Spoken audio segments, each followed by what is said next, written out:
Hello friends, welcome back to the new video friends. Today guys we are going to about guys Bluetooth network setting guys. How can we solve in our Realme phone?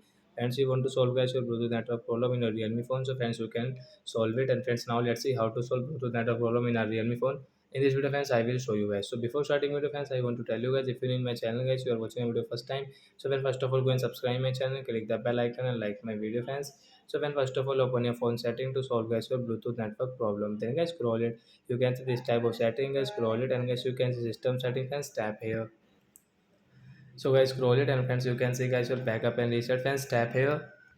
So friends, click on guys reset option, friends tap here, and guys you can see reset network setting guys, Bluetooth setting guys, tap here to reset. So your Bluetooth network problem will solve from here guys. After that guys you can use guys your Bluetooth network problem guys without guys miss guys, you can use guys your Bluetooth setting without any problem. After that guys you have any problem in your Realme phone, so take a screenshot of your phone model number guys, send me in comment section, I will check, I will help you. Thanks for watching the video guys. Before going guys, please go and like the video. Bye bye friends.